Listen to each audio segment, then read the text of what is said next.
So our implementation today is going to be multiplexer logic gate and the multiplexer logic gate. These are the CQ diagram and these are their respective truth table. So for the multiplexer, right, these are the logic gates. You have one selector, two inputs D0 and D1, and output Y. So when the selector is 0, the output Y is going to be the input of D0. So and when the selector is 1, the output Y is going to be the input of the D1. So whatever that is the input of the D1 is going to be the output. Doesn't matter what the input of the D0 is whenever the selector is 1. So for the demultiplexer, right, you have one selector and actually one input and two outputs. So how this one works is that when is 0, the output y1 is 0, y0 is going to be whatever that is the input, and when is 1, right, the output y1 is going to be the whatever that is the input, and the y0 is going to be 0. So now let's implement the multiplexer logic gate. So this is the circuit diagram, D0, D1, and this is the selector. So the selector goes to the first AND gate, and D1 goes to that AND gate. For the second, the selector also goes to a NOT gate and D0. The output of the selector input to the NOT gate goes to an AND gate with the D0, and the output of the two AND gates is connected to an OR, which produces the output of a multiplexer. So let's start with the connection. So this is the trainer. So this is the power source. I have to plug this in.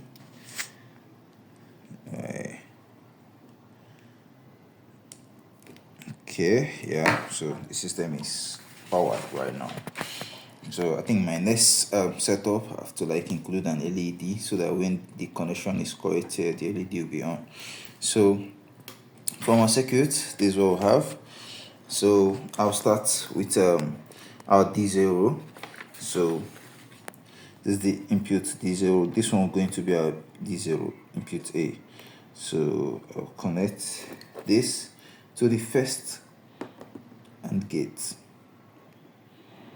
So yeah, so that's what I have from here to here. That's this connection. So the next one, I need to get the second input of this AND gate, but it's going to be from the selector. So I'll connect from the selector to the NOT gate, then the output of the NOT gate to this AND gate. So I'll need two jumper wires, right? Remember, this jumper wires I'm using is male to male connector. So starting from here, okay, to a NOT gate, as you can see, then the output of the NOT gate to the input of the AND gate. So this first section is done. So the second one is D1. So I'm connecting the input of the D1 to an AND gate, then selector to an AND gate. So I need two jumper wires. So here input B is going to be our D1. So I'm going to connect this.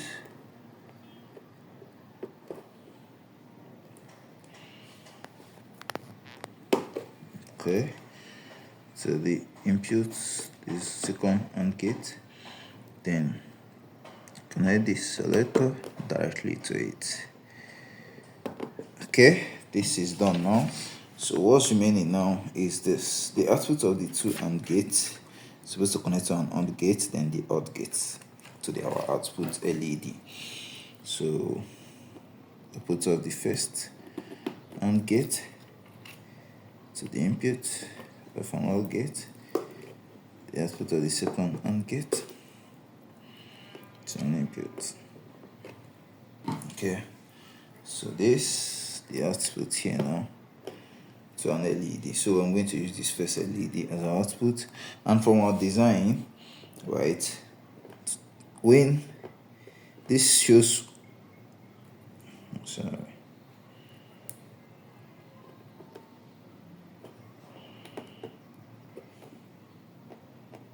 so from our design, this LED comes on when the output of any gate connected to it is 1, and is off when the output of any gate connected to it is 0. So yeah, here we go. So now our selector, can zoom it down, our selector is 0, as you can see. So now that it is 0, as you can see now, this collector is 0. So now that is 0, so as you can see, the selector is 0, and from our circuit, from our truth table, when it's 0, the output is going to be the input of D0.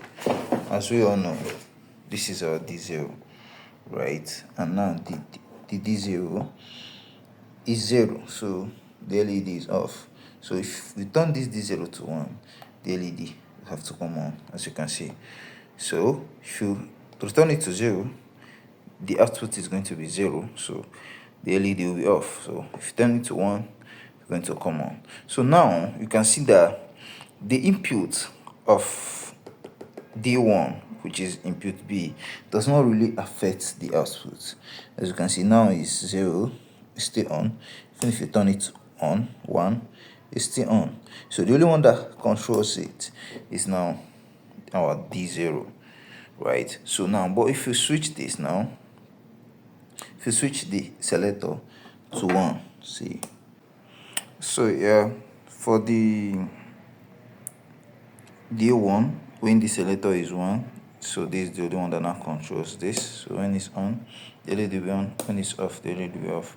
So this now does not have the first input now, right? D1 does not have any effect on the output, as you can see. So it's only this one that now controls the system. So yeah, guys, so that's the connection for a multiplexer using the drainer, homemade drainer.